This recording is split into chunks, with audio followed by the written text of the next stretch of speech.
Hello दोस्त, ମୁଁ ସବୁବେଳେ ସ୍ୱାଗତ କରୁଛି ସରଣ୍ୟ ଏଜୁକେସନ୍ ଚ୍ୟାନେଲକୁ। ଏବଂ ଆମେ ଏଥିରେ ଦେଖିବା 48ଟି ଖୁବ୍ ଗୁରୁତ୍ୱପୂର୍ଣ୍ଣ କ୍ୱେଶ୍ଚିନ୍। ପ୍ରଥମେ ଦେଖିବା, କିଏ ସମ୍ବଲପୁରରେ ହିନ୍ଦୀ ଭାଷା ପ୍ରଚଳନ କରିଥିଲେ? କିଏ ପ୍ରଚଳନ କରିଥିଲେ? ନା ସାର୍ ଆଣ୍ଡ୍ରେ ଫ୍ରେଜର, ଯିଏକି ସମ୍ବଲପୁରରେ ହିନ୍ଦୀ ଭାଷା ପ୍ରଚଳନ କରିଥିଲେ। କେବେ ଇଂରେଜମାନେ ଓଡ଼ିଶା ଅଧିକାର କରିଥିଲେ?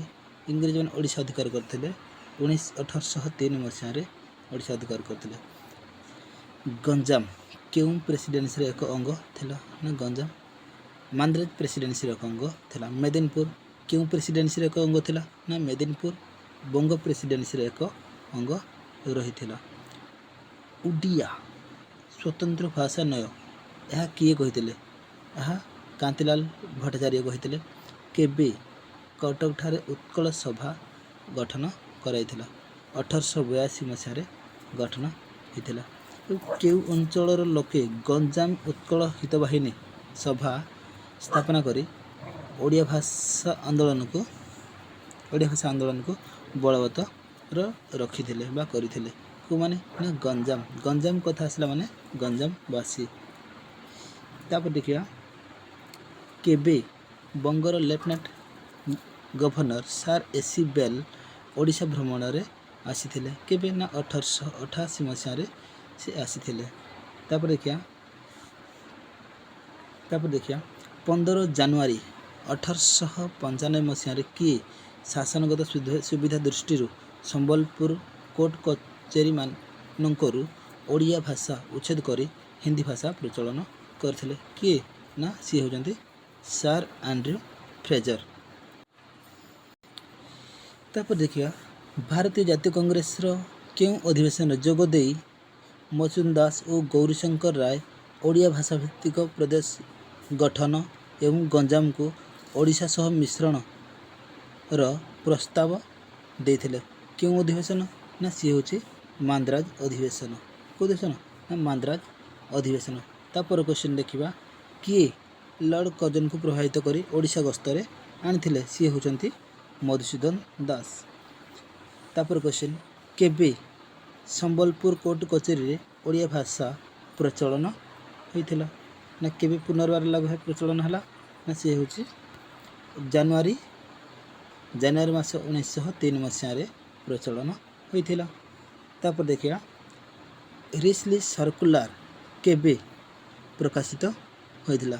ରିସ୍ଲି ସର୍କୁଲାର କେବେ ପ୍ରକାଶିତ ହୋଇଥିଲା?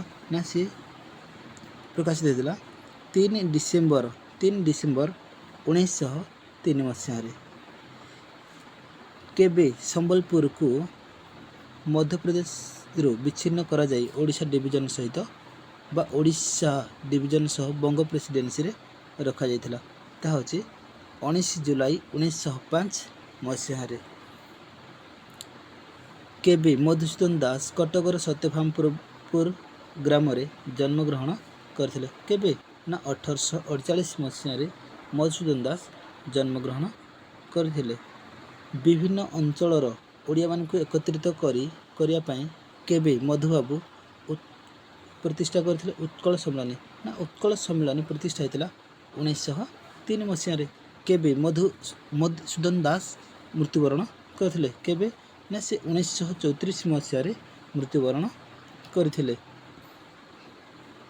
ତାପରେ ଦେଖିବା ପର କ୍ୱେଶ୍ଚିନ୍, କେବେ ବିହାର ଓଡ଼ିଶା ପ୍ରଦେଶ ଜନ୍ମ ଲାଭ କରିଥିଲା? କେବେ?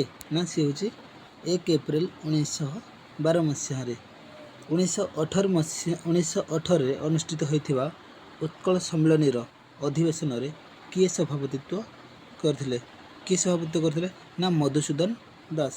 କିଏ? ନା ମଧୁସୂଦନ ଦାସ ସଭାପତିତ୍ୱ କରିଥିଲେ।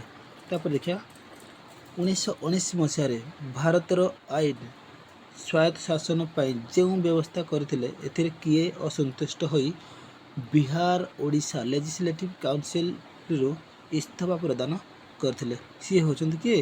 ନା ମଧୁସୂଦନ ଦାସ, ଯାହାକି ସେ ଇସ୍ତଫା ଦେଇଥିଲେ। ମାନ୍ଦ୍ରାଜ ଲେଜିସ୍ଲେଟିଭ୍ କାଉନସିଲର କେଉଁ ସଭ୍ୟ 1923 ମସିହାରେ ବିଚ୍ଛିନ୍ନାଞ୍ଚଳର ଦାବିକୁ ଦୋହରାଇଥିଲେ? କିଏ? ନା विश्वनाथ कर किए ना विश्वनाथ कर जी कि विच्छिन्नांचल दाबी को दोहराई। बिहार ओडिशा लेजिस्लेटिव काउंसिल क्यों सभ्य 1923 मसीह विच्छिन्नांचल दाबी को दोहराई किए ना सी होती शशिभूषण रथ कि ना शशिभूषण रथ। तापर क्वेश्चन देखिए प्रथम विश्वयुद्ध काल रे किए पारଳାଖେମୁଣ୍ଡି रे उत्कल सम्मेलन आयोजन करी मधुबाबूंकर प्रिय भाजन होते सी होती राजा कृष्णचंद्र गजपति नारायण देव। किए प्रथम गोलटेबल बैठक रे योगदान करी इंग्रेज शासनकर्ता ओडिया भाषा ओडिया संबोध में प्रभावित करथिले सी होती किए ना गजपति कृष्णचंद्र नारायण देव। तापर देखिया ओडिशार प्रथम प्रधानमंत्री किए थे किए पिले ना तुम तो शुणी थे प्रथम जे ओडिशार मुख्यमंत्री आस ना सीटा थिला देश स्वाधीनता हवा पूर्व जे ओडिशा रे प्रधानमंत्री पद प्रचलित हो आसीला। ओडिशार प्रथम प्रधानमंत्री थिले गजपति कृष्णचंद्र नारायण देव। तापर देखिया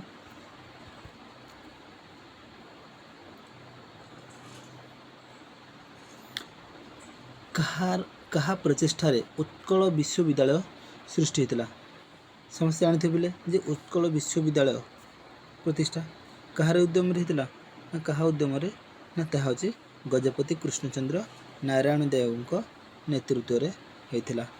तो तापर क्वेश्चन केबे साइमन कमिशनर रिपोर्ट प्रकाश पाइथिला साइमन कमिशन रिपोर्ट केबे प्रकाश पाइथिला ना साइमन कमिशन रिपोर्ट प्रकाश पाइथिला 27 मे 1930 मसीह 27 मे 1930 मसीह साइमन कमिशनर रिपोर्ट प्रकाश पाइथिला। तापर क्या अटली सब कमिटर अध्यक्ष किए थे अटली सब कमिटर अध्यक्ष किए थे ना अध्यक्ष थे CR अटली किए ना CR अटली। ओडिशार सीमा निर्धारण करने 1931 रे क्यों कमिटी गठन कराइथिला 1931 मसीह क्यों कमिटी गठन कराइथिला ना से कमिटी होची ओडोनेल कमिटी गठन कराइला जहाँकि ओडिशार सीमा निर्धारण करने ओडोनेल कमिटर अध्यक्ष किए थे ना ओडोनेल कमिटर अध्यक्ष थे सर सामुएल ओ डोनेल किए ना सामुएल ओ डोनेल थे ओडोनेल कमिटर अध्यक्ष मन रहिबो।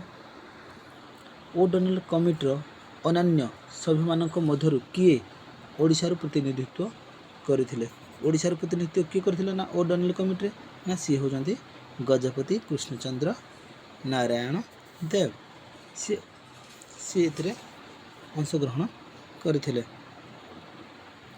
ओडोनेल कमिटीर अन्य सभ्य मानक मध्यरु किए बिहार प्रतिनिधित्व करथिले ना बिहार प्रतिनिधित्व किए करथिले ना सच्चिदानंद सिन्हा से बिहार प्रतिनिधित्व करथिले। ओडिशा रहले कृष्णचंद्र गजपति नारायण देव एवं बिहार हेले सच्चिदानंद सिन्हा। से पर देखिया जे एच.एम. मेहटा क्यों कमिटर सभ्य थिले एच.एम. मेहटा क्यों कमिटर सदस्य थिले ना सी थिले ओडोनेल कमिटर सदस्य थिले कोदर ना ओडोनेल कमिटर से सदस्य रहिथिले। 34 नंबर क्वेश्चन देखिया टी.आर. फुकन क्यों कमिटर सभ्य थिले टी.आर. फुकन क्यों कमिटर सभ्य थिले ना सी मध्य थिले ओडोनेल कमिटर सदस्य रहिथिले। तापर देखिया तेलुगु मानकर प्रतिनिधि रूपे सीवी नरसिंह राजू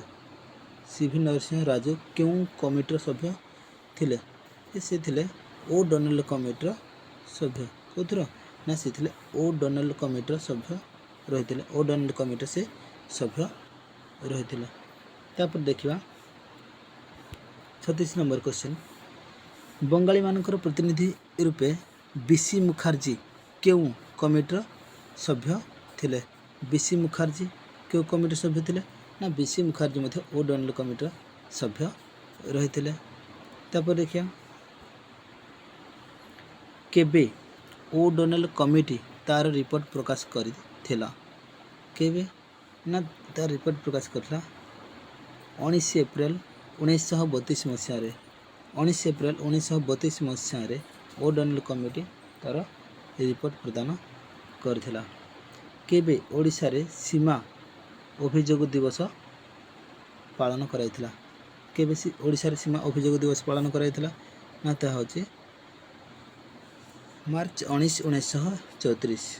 केबे ना 1934 मार्च 19 तारिख रे ओडिशा रो सीमा अभियोग दिवस पालन कराइथिला। केबे जॉन ऑस्टिन हवांक नेतृत्व रे ओडिशा प्रशासनिक कमिटी गठन कराइथिला। ओडिशा प्रशासनिक सेवा कमिटी गठन कराइथिला 1933 मसीह रे गठन होइथिला। केउ आईन अनुसार 1936 मार्च 3 तारिख रे नूतन ओडिशा प्रदेश गठन संक्रांत रे इंग्रेज सम्राट आदेशनामा बाहर थिला। ना 1935 भारत शासन आईन।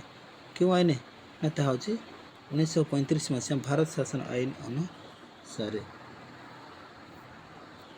एवं तापर क्वेश्चन देखिबा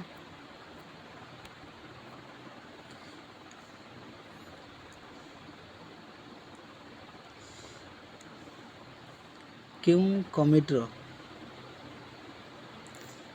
कमिटर सिद्धांत अनुसार पुरी को ग्रीष्म निवास रूपे घोषणा कराइथिला। केउं कमिटर निर्देश अनुसार ना ओडिशा प्रशासनिक कमिटी हबाक कमिटी कौन ना केउं कमिटी सिद्धांत अनुसार पुरी को ग्रीष्म निवास रूपे घोषणा कराइथिला ना ता होची हबाक कमिटी निर्देश अनुसार। केबे पारलाखेमुंड्र राजांक नेतृत्व रे एक प्रतिनिधि दल सिमला ठारे बलराट को साक्षात करी समग्र पारलाखेमुंडी को ओडिशा सह मिसेबा पई अनुरोध करथिले।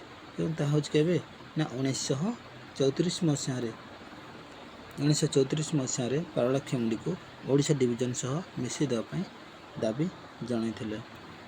तापर देखिया केबे भारत शासन आईन प्रचलन कराइथिला। कि भारत शासन आईन केबे ना 1935 मसीहा 1935 भारत शासन आईन अनुसार केउं धारा रे ओडिशा और सिंधु प्रदेश द्वय को दुईटी नूतन प्रदेश हिसाब रे स्वीकृति प्रदान करथिला। केउं धारा अनुसार धारा यदि क्वेश्चन पड़िबो ना 289 धारा अनुसार। केबे जन्म नैथिला स्वतंत्र ओडिशा प्रदेश तुम जानिथिबो जे 1 एप्रिल रे हमर स्वतंत्र उत्कल प्रदेश गठन प्रतिष्ठा हेथिला बा स्वतंत्र ओडिशा प्रदेश जन्म लाभ करथिला। तेम तापर क्वेश्चन देखिबा स्वतंत्र ओडिशा प्रदेश रो प्रथम गवर्नर की थिले। प्रथम गवर्नर के थिले ना सी होनते sir John Austin Hubback. Sir John Austin Hubback थिले ई भारत ओडिशा रो प्रथम राज्यपाल। ओडिशा रो प्रथम राज्यपाल किए ना सर जॉन ऑस्टिन हबाक। शेष क्वेश्चन देखिबा केबे कुलवृद्ध मधुसूदन दास मृत्युवरण करथिले। केबे ना 1934 मसीह रे तांको कुलवृद्ध मध्य कहा जाए। जदि वीडियोटी आपण मानक भल लागि थाए ता लाइक करिवे शेयर करिवे एवं कमेंट करिवे। नमस्कार।